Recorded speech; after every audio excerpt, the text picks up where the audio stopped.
Comenzamos este 2026 con una realidad contundente, que el mundo cambió, que el mundo de la posguerra es cosa del pasado y que son muchos los cambios que el mundo está experimentando, sobre todo desde que llegó Donald Trump al poder. Hace unas semanas conocimos el primer documento que hablaba sobre la estrategia de Donald Trump luego de que llegó al poder en su segundo mandato. Y la estrategia se conoció como la Estrategia de Seguridad Nacional. 33 páginas fueron nomás.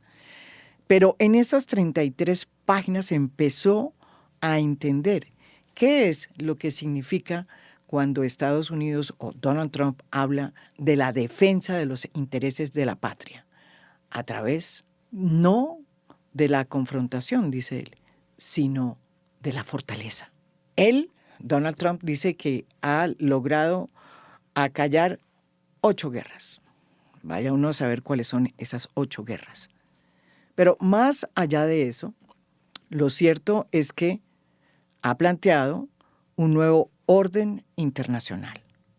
Y acaba de salir un nuevo documento en el que se establece cuál es la estrategia de defensa nacional, de esa política de seguridad nacional que planteó en 33 páginas a comienzos de diciembre, en donde quedó claro que América Latina, además ni siquiera desde América Latina, que América, desde Groenlandia hasta el sur, es el hemisferio de MAGA, de lo que ellos consideran debe ser un espacio importante de ser preservado como un lugar donde se tiene que imponer el interés nacional de los Estados Unidos. Dicen de nuestro hemisferio o del hemisferio, digamos, americano, que es su hemisferio, our hemisphere. Pues bien, eso quedó muy claro otra vez en esta nueva estrategia de defensa, en donde prácticamente se plantea cómo es que va a ser ese accionar de lo que se conoció en diciembre como la estrategia de seguridad nacional. Y es muy claro que hay 3 elementos que preocupan y que van a ser parte de ese radio de acción de Estados Unidos en, por lo menos lo que ellos llaman el patio trasero, donde estamos nosotros. El primero, Groenlandia. El segundo, Canal de Panamá. Y el tercero es que China no entre a nuestro hemisferio. Para entender qué significa esta estrategia de defensa y qué tiene que ver precisamente con todo lo que está sucediendo hoy, no solo en Venezuela, sino en Groenlandia, pero también en México, también en Colombia y también en Brasil, para solamente hablar de algunos de los países donde las relaciones con Estados Unidos se están convirtiendo en una tensión muy fuerte, pues tenemos a Juan Tocatlián. Él es un especialista en relaciones internacionales, conoce muy bien Colombia y es profesor plenario de la Universidad Torcuato Di Tella, autor de muchísimos libros. Con él vamos a desmenuzar en qué consiste esta nueva política de defensa y qué significa esto de que es una política que se basa en la paz, pero a través de la fortaleza. En el mundo, mientras que aquí en su patio trasero sí habla de posibles intervenciones unilaterales si los aliados en este hemisferio no hacen lo que debe hacerse según la política de seguridad nacional de Donald Trump. En esas estamos. Escuchen este podcast porque si el mundo cambió, lo que van a escuchar acá realmente demuestra que el mundo es otro completamente y que nosotros tenemos que estar muy, muy atentos a entender qué significa lo que se nos viene. Gracias, María Jimena, nuevamente por la invitación. Bueno, lo primero y relevante que hay que señalar es que cada administración cuando inicia en Estados Unidos es usual y además es parte de un procedimiento burocrático ya instalado, el hacer una sucesión de documentos Sí. respecto a Estados Unidos y el mundo. Ujú, Está la que ya conocimos en diciembre, la Estrategia de Seguridad Nacional, un ujú, conjunto de principios, orientaciones, propósitos, etcétera, sobre el cual hemos hablado. Ahora está la Estrategia de Defensa Nacional, que ya se circunscribe básicamente al Departamento de Guerra. Ya es más una suerte de plan de acción que una estrategia propiamente dicha, porque está volcando lo que ya nos decía en el diagnóstico la estrategia de seguridad nacional. A posteriori veremos otros documentos, veremos la estrategia internacional antiterrorista de Estados Unidos, veremos también próximamente la estrategia nuclear de sí, Estados Unidos. Entonces, este documento que hoy conocimos en enero debe situarse en un continuum usual, convencional, tradicional de la diplomacia y de la defensa de Estados Unidos. Ahora bien, tres consideraciones iniciales que ujú, podría hacer y luego podríamos ir paso a paso con ellas. ujú, Eh, Algunos de los asuntos que ya se develaban en la estrategia de seguridad nacional ahora están más precisados. ¿Qué quiero decir? ujú, Este es un documento donde la idea del homeland, es decir, de la patria, de la nación, es una versión expansiva de Estados Unidos. Esto es, hoy esto parece cubrir para Estados Unidos algo que va desde el Ártico hasta la Antártida, para ponerlo de ujú, alguna manera. Es decir, trasciende lo que tradicionalmente llamaba Estados Unidos y sigue llamando Western Hemisphere, hemisferio occidental. ¿Por qué sí, digo esto?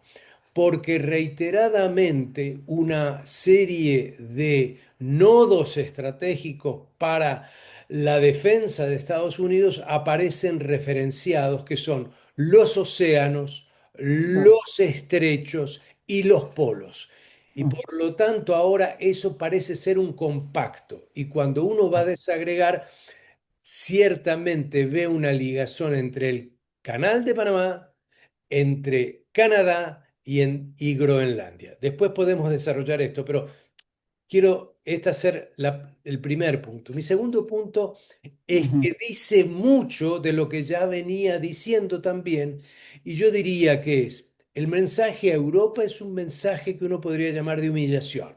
Es decir, sí, humillación en el sentido de que parece que no es el socio estratégico vital esencial que tuvo Estados Unidos después de la Segunda Guerra Mundial.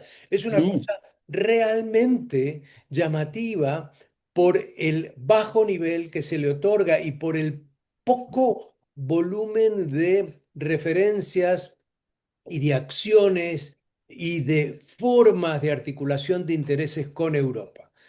Lo segundo es nuevamente una nota de subordinación para América Latina y el Caribe. Es decir, sí, Europa humillada, América Latina y el Caribe subordinados. Es decir, tienen que respetar. La palabra respeto, insólitamente, yo sí, diría, aparece 5 veces. Estados Unidos exige respeto. Dice ciertamente, no nos interesa que nos quieran mucho, no nos interesa que nos comprendan mucho, nos tienen que respetar.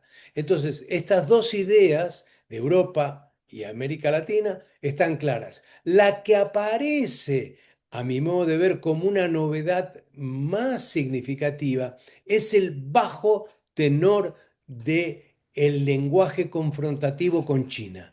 Y yo sí, interpreto esto como un Estados Unidos que, si bien muestra músculo, vehemencia, ataques, uso de la fuerza letal, etcétera, ya sí, no está en condiciones de competir con China de la manera en que lo hacía y tampoco puede moldear todo el mundo. Entonces, es como buscar un espacio en el cual se mezcle algo de colaboración sí, con mucho de competencia con China. Entonces, Este sería el tercer pilar. En ese documento que estamos desmenuzando con Juan Tocatlián, con el profesor Tocatlián, se habla del ethos del guerrero y de la necesidad de armar una gran alianza en este hemisferio para enfrentar los grandes desafíos, las grandes amenazas que se ciernen sobre este hemisferio. Our hemisphere, como dice Donald Trump, el hemisferio de ellos.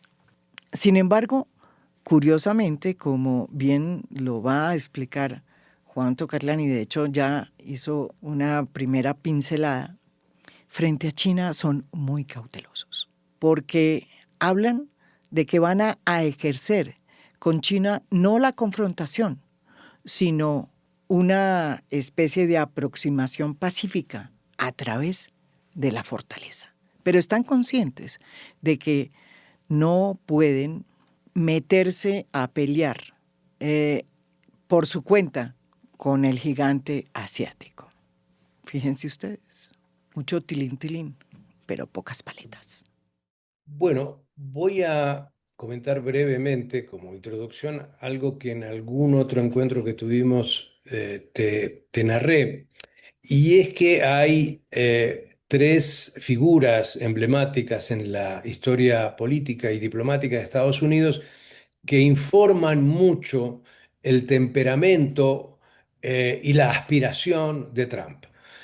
Uno es McKinley, el último presidente del siglo XIX de Estados Unidos, que se caracterizó por su visión expansionista. Con él Estados Unidos se quedó con Guam, con él Estados Unidos anexó Hawái, con él Estados Unidos se quedó con Puerto Rico, con él Estados Unidos se expandió casi convirtiendo a Cuba en un protectorado. Entonces, esta visión expansiva es típicamente de McKinley que él cree, Trump cree, que él puede ahora volver a retomar. El segundo presidente es Nixon.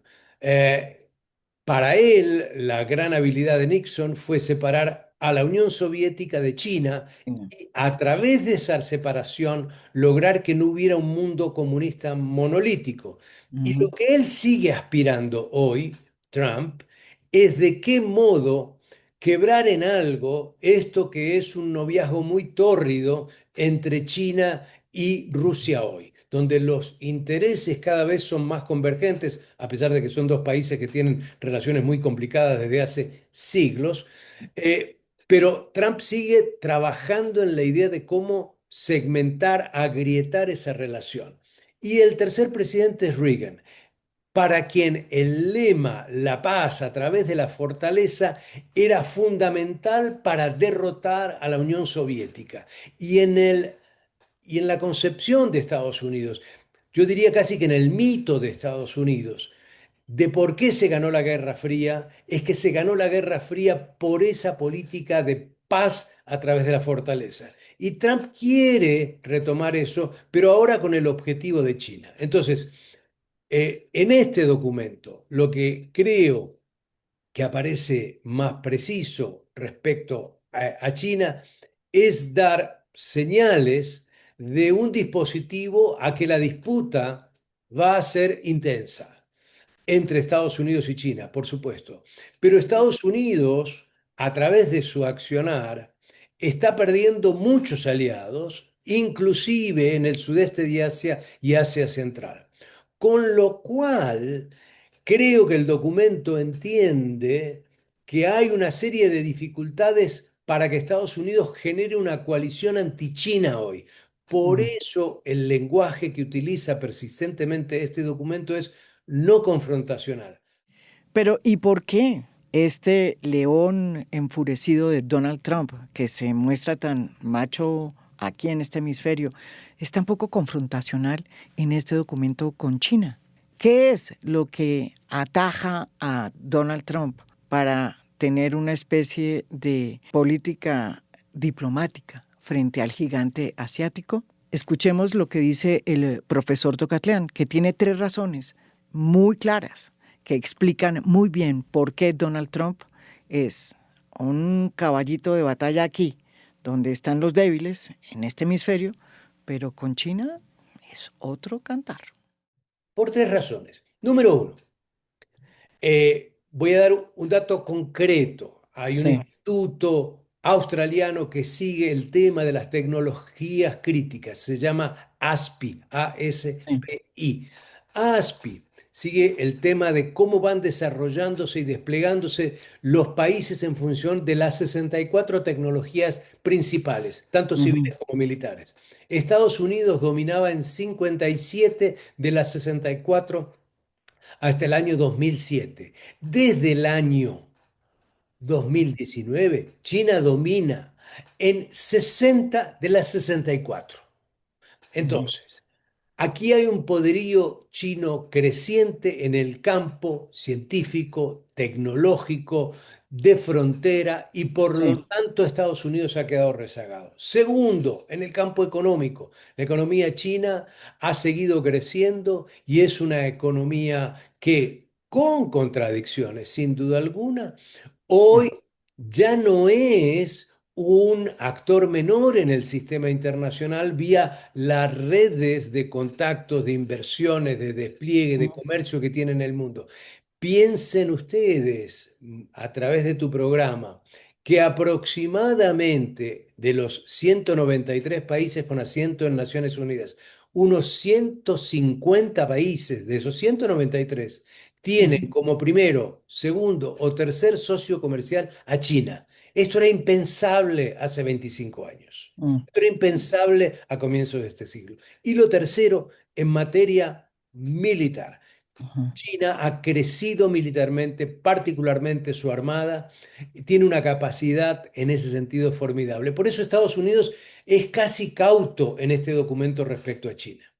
Muchos han dicho que esta decisión de Donald Trump de convertirse en el amo y señor de este patio trasero aquí en este hemisferio, pues le da carta blanca a China para que empiece a legitimar realmente sus pretensiones sobre Taiwán y conseguir lo que ellos siempre han dicho, la reunificación de China, porque como bien lo dice el presidente de China, Xi Jinping, eso es un objetivo primordial, porque ellos no creen sino en una sola China, una China unificada. El presidente chino Xi Jinping aseguró en su mensaje de fin de año que la reunificación de su patria es imparable. La reunificación de nuestra patria es imparable. Esto tras 2 días de ejercicios militares alrededor de Taiwán. Pekín reclama la isla como parte de su territorio, mientras que Taipei mantiene un régimen democrático y rechaza las presiones de Beijing. Sin embargo, para el profesor Tocatlián, esa posibilidad de que el mundo se separe en esferas de influencia entre China, Rusia y Estados Unidos todavía no es posible, porque la cosa es mucho más compleja. El primer presidente en tiempos recientes que tuvo una estrategia hacia China fue el presidente Obama en su famoso discurso que se llama pivote hacia y que era la estrategia de Estados Unidos en la dirección de Asia. Eso nos señalaba, hablo de Obama, Ujú. de que la relación con Europa era trascendental, por supuesto, para Estados Unidos, pero el principal desafío, reto, estaba en el Asia y dentro del Asia, en China. A partir de allí, Estados Unidos en las subsecuentes administraciones, en Claro. Obama 2, en Trump 1, en Biden y Ujú. ahora en Trump 2, ha ubicado a China como el eje principal de su rivalidad genuinamente estratégica. Ujú. Ahora bien, para llevar a cabo eso, se esperaba que en todo este tiempo Estados Unidos hubiera logrado una coalición muy sólida, Para muy enfrentar. Ujú. fuerte para arrinconar, cercar y eventualmente prepararse para una confrontación con China. ¿Qué es lo que Trump ha hecho que hace que esta estrategia se haya debilitado? Por ejemplo, imponer unilateralmente Las tarifas. aranceles adicionales a la India, tradicional opositor a China, y en vez de llevar a la India hacia el lado de los Estados Unidos, a poner a una India mucho más precavida de no poner todos los huevos en la canasta de Washington. Ujú. ¿Qué pasa con Japón? ¿Qué pasa con Corea? Que ven a un Estados Unidos que no está tan certero en asegurar Claro. la protección de estos países en la eventualidad de alguna acción china. Estos países cada vez están más preocupados. ¿Qué pasa con la subregión más próxima, con Rusia, que está arriba de Sí, China? La relación es cada vez más estrecha e intensa. ¿Qué pasa en el Pacífico? unir. China ha desplegado una diplomacia comercial fenomenal en el Pacífico y en sus vecindarios, con lo Ujú. cual Washington lo que está diciendo es, sí, ustedes chinos siguen siendo nuestra prioridad, pero entiendan que no queremos ser confrontacionales, por lo menos hoy. Y esa no visión confrontativa refleja no un Estados Unidos potente, sino un Estados Unidos cada vez más Más debilitado. débil. Por eso es más cautelosa. Por eso digo que esta estrategia en Ya. lo que hace a China es Ujú. mucho más cautelosa que lo que fue, por ¿Cuál? ejemplo, la estrategia de defensa nacional de Biden. Taiwán es parte constitutiva de China y tiene un estatus especial, por supuesto, y para China hay una sola China. China. Esta política de una sola China históricamente había sido avalada por Estados Unidos siempre y cuando, por supuesto, no se usara la fuerza por parte de China para hacia el régimen ubicado en Taiwán y que Sí. hubiera cada vez una mayor quizás cercanía y no fricción. Ujú. Ahora bien, fue Biden el primero en que puso en entredicho la Eso. política hipotética, ahora lo dejó abierto, de respetar una sola China. Lo que me parece que está haciendo Trump en este sentido es decir, seguimos atentos al tema Taiwán, pero no seguimos adelante con la política insinuada por Biden de separar totalmente Taiwán de China. Es decir, Increíble. señores Sí. de Beijing, entiendan que el principio de una sola China nosotros lo seguimos respetando. Ahora bien, le vamos a seguir vendiendo cuanta arma podamos a Taiwán, la vamos a dotar de recursos, etcétera, etcétera. Es decir, están estas dos caras. Este es el plano de lo empírico. Ahora, el plano de lo conceptual, y seguramente la audiencia que te sigue habrá escuchado esto, hay una tesis creciente, particularmente en el mundo anglosajón, de que Estados Unidos está a favor de lo que se llaman esferas de influencia. Es Ujú. decir, Estados Unidos, entre comillas, uso la palabra, dueño de su esfera de influencia, América Latina y el Caribe, Ujú. Rusia afirmándose en su tradicional esfera de influencia, Ucrania, Sí. y China asegurándose su propia esfera de influencia. Ya. Bueno, esta tesis no tiene ni pies ni cabeza en realidad. Primero porque el mundo es otro y segundo porque, digamos, Occidente, primero hoy está muy dividido respecto a qué hacer con Ucrania. Los europeos Sí. tienen una lógica, Clarísimo. los Estados Unidos tienen otra, pero por otro lado, el punto es que si eso fuese así, lo cual no es, insisto, lo Ujú. cual no es, eso serviría para que China recupere Taiwán por la fuerza. Con lo Ujú. cual, toda esta idea de que Washington quiere áreas de influencia y que cada uno se quede con una porción del mundo, primero, no es así. Segundo, es peligroso. Y tercero, el mundo es más confuso y diverso de Mm. lo que era en el siglo XIX, donde esa política y parte del Sí. siglo XX era todavía posible. Claro. Hoy eso ya no es posible. En la estrategia de defensa que estamos desmenuzando de Donald Trump, es muy curioso que solo se nombre dos lugares en este hemisferio que son de interés claves, óiganme bien, esa es la palabra que utilizan, para proteger la patria, homeland. ¿Cuáles son esos lugares? Dos. Groenlandia, que queda en el extremo norte y que es hoy un protectorado de Dinamarca, y, ojo, el Canal de Panamá. Pese a que ya no tiene un valor como epicentro militar, porque esa base que existía ahí ya no está, de todas formas sigue siendo un lugar clave para impedir la expansión de China en la construcción, por ejemplo, de puertos o de infraestructuras que puedan permitir un mejoramiento del Canal de Panamá.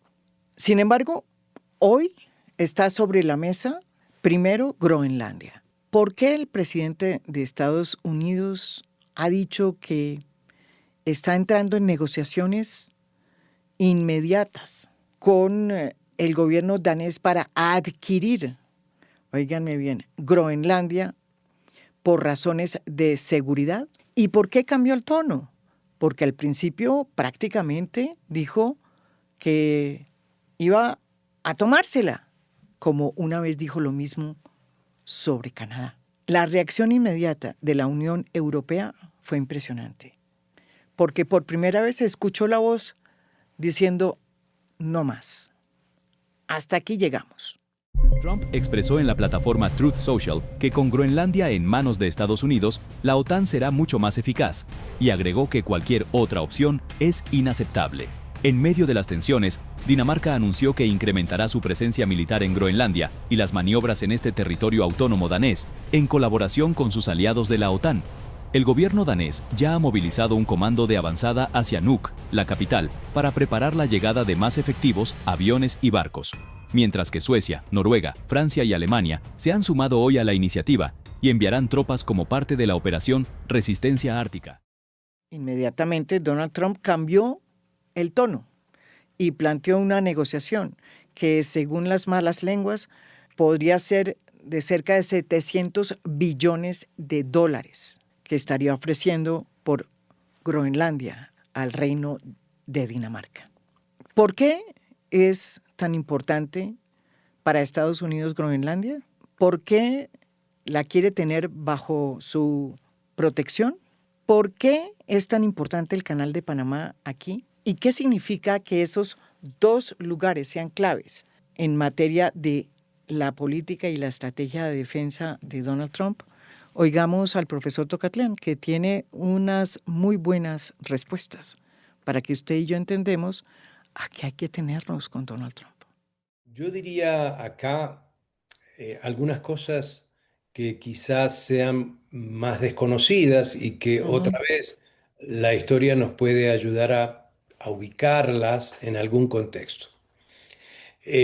O por lo menos en un contexto en el cual entendamos que lo de Estados Unidos con Trump es una aspiración, no es una concreción, no es que lo ha logrado, es por ahora un enunciado, es una aspiración, es un propósito, pero hay muchos escollos en el camino, ¿sí? Ya. Entonces, lo primero es que tradicionalmente Estados Unidos en lo que se llama la amplia cuenca del Caribe, ha sido identificada esa parte. La amplia cuenca del Caribe implica México, Centroamérica, Panamá, las islas del Caribe y las costas colombianas y venezolanas que miran al Caribe. En esa amplia cuenca del Caribe, Estados Unidos la ha considerado históricamente De ellos. su perímetro de defensa.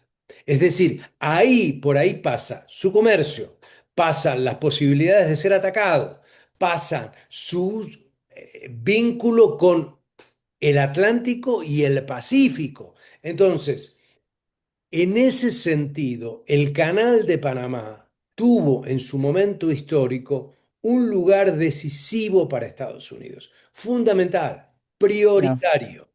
¿Sí?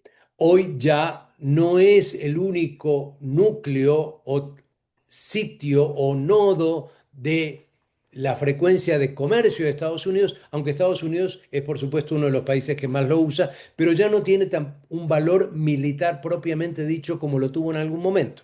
Ujú. Ahora, hacia el norte, es decir, Canadá, Polo, Estados Unidos ubicó siempre una zona esencial de Estados Unidos, pero recién es con la Segunda Guerra Mundial que esa porción se vuelve parte del perímetro de defensa del norte de Estados Unidos, no del sur de Estados Unidos.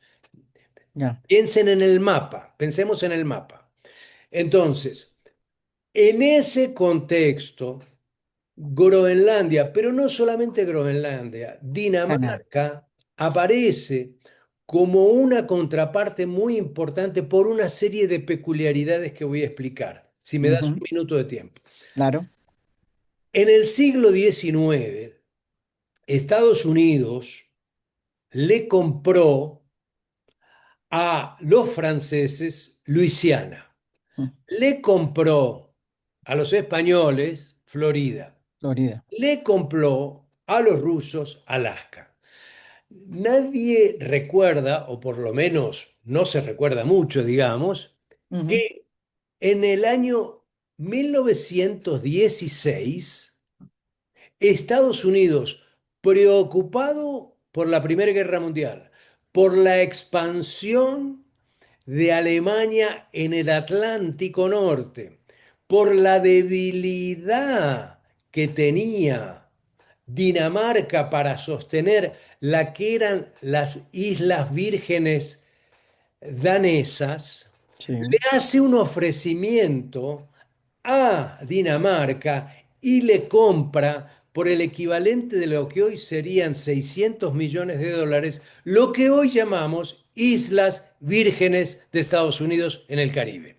Así que desde esa época hay una relación con Dinamarca, pero con Sí. el perímetro de defensa del sur que te acabo de explicar con la Sí. cuenca del Caribe. ¿Está claro? Ujú. Y otra vez la amenaza, había una amenaza, era Alemania que podía llegar al Caribe, que Ujú. podía apoderarse de segmentos del Caribe y poner en entredicho, por lo tanto, la seguridad de Estados Unidos. Sí. ¿Qué pasa a posteriori? Viene la Segunda Guerra Mundial. ¿Qué pasa durante la Segunda Guerra Mundial? En la Segunda Guerra Mundial, Alemania invade Dinamarca en el año Ujú. 1940. El embajador de Dinamarca, que todavía estaba en Washington, firma en el año 1951 Ujú. un acuerdo de defensa entre el gobierno ocupado ahora por Alemania de Dinamarca y Estados Sí. Unidos para proteger ¿qué? Groenlandia. ¿Y Estados Unidos qué hace? Protege Groenlandia. ¿Y Estados Unidos qué hace en Groenlandia? Con el tiempo establece una base. ¿Para hacer qué? Para frenar la capacidad de los submarinos alemanes de llegar por el norte. Entonces, desde el fin de la Segunda Guerra Mundial, Groenlandia es una referencia importante para Estados Unidos, ahora mirando hacia el perímetro de defensa del norte, es decir, el Ártico. Y entonces, el presidente Trump, ¿qué es lo que hace? Primero dice, yo quiero anexar Canadá, Canadá, Canadá. Ahí fracasó y va a seguir fracasando. ¿Y ahora qué dice? Yo quiero comprar, comprar, comprar Groenlandia, Por porque sí. Groenlandia es esencial para Estados Unidos en términos de su perímetro de defensa y a su vez porque tiene, dígase también a eso, tierras raras que son elementos fundamentales en Muy bien. materia Sí. militar. Entonces, esta situación de Groenlandia es una situación muy peculiar porque Dinamarca es socio de la OTAN, es miembro de la OTAN. Y Sí. entonces no puede atacar a un miembro de la OTAN. Entonces dice, la voy a comprar y está dispuesto a usar lo que sea. Sigue presionando sobre eso. No creo que lo logre, pero lo más importante fue, creo yo, la reacción Sí. europea de acompañar a Dinamarca.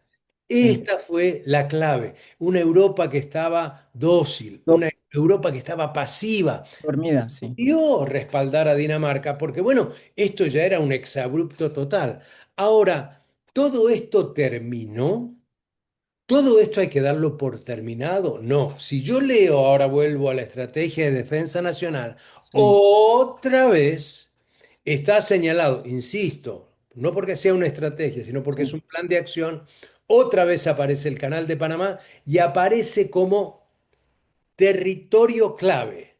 Es una denominación interesante, es decir, son los trata como territorio, no como naciones o parte de naciones, Sí, el no, Canal y Groenlandia. pero, Entonces, estamos en esto de vuelta, pero en el fondo no es nada distinto a lo que ha sido tradicionalmente la política de defensa de Estados Unidos. pero si tú dices en el caso del canal, entiendo lo de Groenlandia, en el caso del canal es evidente que su nivel estratégico y de epicentro de, digamos, de defensa de los intereses de los Estados Unidos ya no lo es, porque no está la base, entre otras, porque hay más bases aquí en Colombia que en Panamá, en ese sentido. Pero ¿cuál es entonces el interés eh, real y estratégico que tiene para Donald Trump hoy el canal de Panamá? Que, pues, como tú China, dices, todo lo que tenga que ver con América Latina tiene que ver con China. Por eso los dos puertos, a un lado y al otro, del Atlántico y el Pacífico, que controlaban compañías chinas, se supone que terminándose las ventas al grupo de BlackRock por un monto sideral, sí, porque lo que no quiere en América Latina es más proyección de sí, influencia china. No hay una proyección militar china, pero sí su influencia es ujú, creciente. El hecho de que haya construido un puerto con más de 1.500 millones de dólares, en el el puerto de Perú. Chancay en Perú, un puerto estratégico para todo el comercio, no hacia Estados Unidos, sino hacia China y el resto de Asia, que va a poder ser utilizado por Brasil, que va a Ujú, ser el puerto clave del norte de Sudamérica, y para Colombia también va a ser muy importante. Entonces, todo ese cambio donde hay cada vez más presencia en la construcción de puertos de parte de China, proyección ya, de asuntos de sensibilidad estratégica, presencia china en la adquisición de litio y de tierras raras, ya, expansión de China, todo todo eso no. eso tiene que ver, y Panamá es un actor débil. Hay que Mm, entender esto, es un actor débil. Y las concesiones que ya ha hecho el gobierno de Panamá son impresionante. fenomenales. Y si ahora uno va a ver la forma en que vota Panamá en Naciones Unidas, es increíble. Y ¿Por la qué? Porque, forma en que se comportó, a diferencia de Colombia, cuando se trató el tema de Venezuela en el Consejo de Seguridad, yo llamo e invito a las colombianas y los colombianos a que escuchen las dos posiciones y verán cómo Panamá, que en el 89 fue invadido por sí, Estados sí, Unidos, sí. prácticamente le da un visto bueno tácito a lo que hizo en Venezuela. Entonces, esto es lo que se logra concediéndole a Washington. Cuando uno le concede a Washington, perdió, porque Washington pide más y más y más. Esa es una de las tesis que tú siempre has tenido y que de alguna manera explican lo que está pasando con Gustavo Petro y con el presidente de Brasil, Lula, que son los dos presidentes que le han revirado a su modo, ¿no? A mí me gusta más cómo revira el presidente Lula de Brasil, pero esa táctica que han de alguna manera que han emprendido estos dos de tener una confrontación y de salir a decir no estamos de acuerdo con lo que pasó en Venezuela, fueron los únicos dos junto con el presidente de Chile, debo decir. Pero ¿tú crees que Ahí hay una diferencia, o sea que esos dos presidentes a su manera han hecho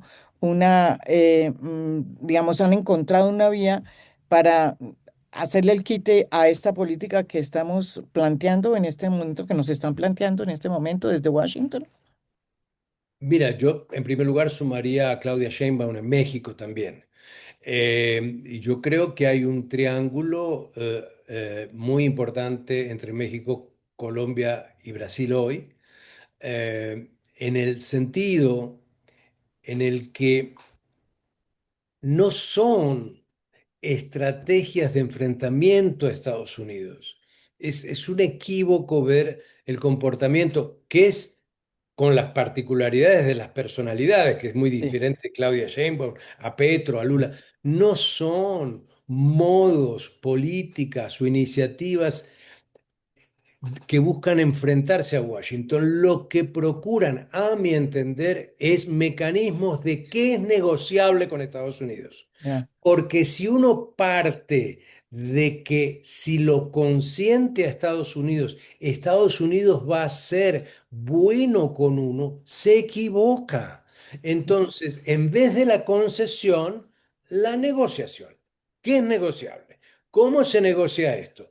¿Qué es lo que lleva Claudia Sheinbaum haciendo para, ejemplo, recuerden colombianos y colombianas, en la época en que yo por lo menos vivía en Colombia, en los años ujú, 80 y buena parte de los 90, había una gran diferencia entre Colombia y Venezuela, entre Colombia y México. México. Colombia extraditaba masivamente. Los mexicanos decían, en aquella época, estoy hablando, los años 80, Sí, sí, sí. Colombia había cedido su soberanía, que México jamás, por cuestiones nacionalistas, iría a extraditar a ningún mexicano. Bueno, Ujú. hace pocos días, Claudia Sheinbaum extraditó 37 mexicanos a Estados Sí, Unidos. sí, sí, Entonces, ok, vos me querés presionar sobre drogas, te mando estos 37 indeseables si querés. sí, sí. ¿Vos querés que sea más punitivo acá en drogas? Y Claudia Sheinbaum lo es. Ojo, que ahí no hay mucho de progresismo de Claudia Sheinbaum. No, y tampoco de Petro, porque Tampoco de Petro ha Petro. sido muy Y punitivo. tampoco de Petro. Y tampoco de Petro. Sí, Entonces, lo que quiero decir es que si se logra en otro terreno no perder en términos comerciales, ya. no perder en términos geopolíticos, no perder en términos de ser objeto de una acción eventual de tipo Mm, militar. Bueno, entonces hay algo con lo cual se puede negociar. No digo que sea una negociación magnífica, pero ya, lo que quiero decir es que de que Trump es eso, es un dealer, es un negociador. sí, Trump, con quien logra concesiones fáciles, insiste en lograr más concesiones.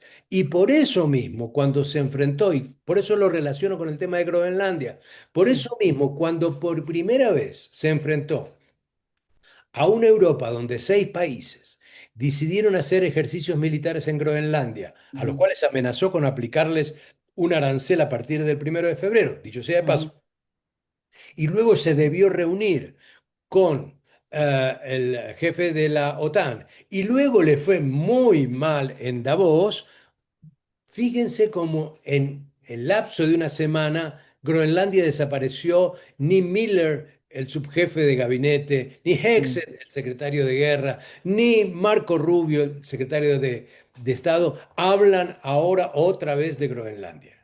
Ahora, Juan, una de las cosas que también dice esta estrategia de defensa es que eh, para guardar los intereses de la patria, homeland, como dicen Sí, ellos están dispuestos a trabajar con los aliados en su hemisferio. ¿Cuál es sí, ese hemisferio? Nosotros. sí. Nosotros somos su patio trasero. Muy bien. Desde Groenlandia hasta el sur. Eso ya lo tenemos claro. Y dicen que si los aliados o esas personas que lideran esos países no Ujú, colaboran adecuadamente a los intereses de los Estados Unidos, ellos mismos van a emprender operaciones de manera unilateral ujú, para lograr los objetivos de la defensa de la patria. Eso en plata blanca significa que se está planteando la posibilidad de que haya unilateralmente operaciones como la que se dio en Venezuela. Ya no en un país que está acosado por un régimen que no es democrático, sino en cualquier país, incluso democrático. Aquí hay varias cosas. Vuelvo al principio total de esta conversación, María Jimena. Yo dije, no confrontación abierta con China, humillación de Europa, subordinación de América Latina. Ese es el triángulo de este documento. ¿Sí? Ujú. En ese sentido, el lado que, insisto, es más fácil de poner amenazas es América Latina. Ya.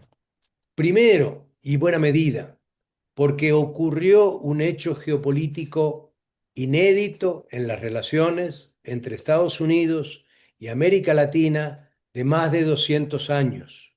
Y es que se atacó a un país ubicado en Sudamérica. Jamás eso lo había hecho Estados Unidos. Se quedó con una parte de México, ocupó Nicaragua, se quedó por un tiempo en Cuba, entraba y Granada, salía de República Dominicana, iba a Haití, iba a Granada. Granada, iba a Panamá. Bueno, esta vez lo hizo en Sudamérica. Y el nivel de fragmentación, el nivel de fractura de América Latina frente a eso es un incentivo a que continúen las amenazas. Y Hexet es eso, es un pequeño matón.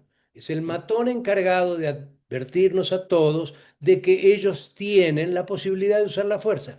Ahora, eso tiene verosimilitud, eso tiene factibilidad, eso tiene legitimidad. No, porque entre otras cosas los problemas domésticos de Estados Unidos están creciendo. Entonces, Ujú. fue nuestra fragmentación la que alimentó esta posibilidad de que Estados Unidos siguiera esgrimiendo el Ujú. garrote y tuviera pocas zanahorias, porque a todo esto no es que están creciendo las inversiones de Estados Unidos en la región. A todo esto no es que Ujú. Estados Unidos está haciendo una política de asistencia, de ayuda masiva. Nada. No, desapareció. No es que Estados Unidos esté diciendo, bueno, como nuestra tecnología es tan potente, queremos compartir nuestros avances con los países hermanos de América Latina. No, bueno, como América Latina es tan importante para nosotros, queremos mejorar las relaciones y tener una política migratoria consecuente con América Latina. No,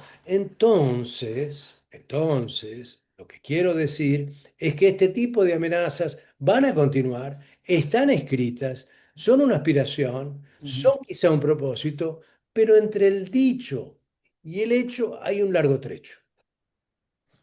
O sea que se la va a pensar, ¿tú crees que en estas circunstancias, sobre todo por la situación interna de los Estados Unidos, a partir de lo que está haciendo ICE en varias ciudades de Estados Unidos y porque tiene las elecciones de midterm ahorita en noviembre, ¿tú crees que la intervención o el intervencionismo en América del Sur no se va a dar, por lo menos a nivel de operaciones militares? Yo digo que va a seguir esgrimiendo la posibilidad de formas de intervención más descaradas. Digo Pero, que hay que pensar en que eso es factible. Cuando eso entra en el mapa cognitivo de los tomadores de decisiones en Estados listo. Unidos, hay que preocuparse, hay que tomarlos en serio. Listo. Ahora, tomarlos en serio no quiere decir no tomar recaudos. Mm. Tomarlos en serio no quiere decir no sentarse a ver de qué forma, con quién Bueno, pero entonces te la uno pongo de puede otra actuar. forma. Te la pongo de otra forma. En todos los procesos electorales, desde que está Donald Trump en el poder en este segundo término, en este segundo tiempo, digámoslo así, Sí, ha intervenido directamente en todos los procesos electorales. sí. Sucedió en Argentina con Milei, sucedió en Honduras, ¿sí? Y la pregunta es, ¿va a ser lo mismo en Colombia y en Brasil, que son los países donde más, o sea, donde va a haber un proceso electoral en este año? ¿Tú crees que ese tipo de intervenciones se van a sentir en las elecciones en Colombia y lo que va a pasar en Brasil? Bueno, dos cosas. La primera, la incidencia de Estados Unidos en procesos electorales de manera directa no clandestina, no Sí, genérica, sino directa, es mucho más universal que solamente ceñida a América Latina. sí, sí, sí. Lo está haciendo con los partidarios de extrema derecha en Europa. Ayer, ayer lo hizo en Irak, que tiene un candidato chiita. Y como Estados Unidos prefiere tener un sunita para no tener un chiita que esté aliado indirectamente con Irán, Trump anuncia que va a dejar de cooperar con Irak. Entonces, ¿que Estados Unidos va a seguir con eso? Sí. ¿Que le da resultados? Bueno, ahí pongan el freno, por favor. Quien dio el mejor discurso Mm, en Canadá. Davos fue el primer ministro de Canadá. ¿Cómo fue? ¿Cómo llegó al Ejecutivo? Este hombre que es un banquero, dicho sea de paso, fue Sí, presidente del Banco Central de Canadá, presidente, uno de los pocos en la historia sí. total del Banco de Inglaterra. Este es un banquero convencional, moderado, que estaba perdiendo las elecciones cuando Trump empezaba a insultar y a degradar a Canadá por más de 10 puntos. En la última semana parecía que iba a perder y ganó por 2,5 puntos. ¿Y ganó por qué? Porque Trump se convirtió en una amenaza para Canadá. Se convirtió en una amenaza insultando a Canadá, diciendo que la quería anexar, que era el segundo exportador de fentanilo, imponiéndole más aranceles. Entonces, ¿Trump va a incidir en Colombia y en Brasil? No tengo la menor duda que sí. Ahora, lo que haga puede salirle mal. Esto es lo que estoy tratando de sugerir. No siempre los pro-Trump ganan. Les puede ir mal. Es más, le puede ir muy mal. ¿Quién se iba a imaginar hace un tiempo que un miembro de la OTAN, como lo es Estados Unidos, iba a emprender un pleito contra otro miembro de la OTAN, como sucede entre Estados Unidos y Dinamarca por Groenlandia? ¿Y quién se iba a imaginar que Europa iba a lanzar un grito de protesta con el mejor aliado que ha tenido en los últimos 40, 50 años después de la guerra, de la Segunda Guerra Mundial? ¿Y quién se iba a imaginar que íbamos a estar con la amenaza de posibles invasiones o operaciones militares por parte de Estados Unidos, si se considera que el presidente de ese país, elegido democráticamente, por lo menos en el caso de Colombia, pues no accede a sus intereses? Yo les aconsejo que lean muy bien este documento para que entiendan hacia dónde nos dirigimos, cuáles son nuestros desafíos y que comprendan que este mundo, como lo conocimos, ya no es el mismo.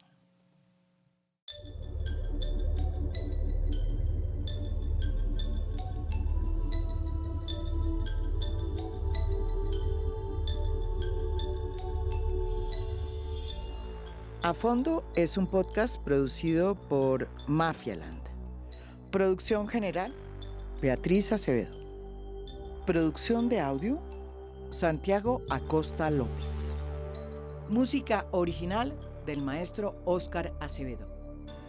Nos pueden escuchar también en mi canal de YouTube. Gracias por escuchar. Soy María Jimena Duzán.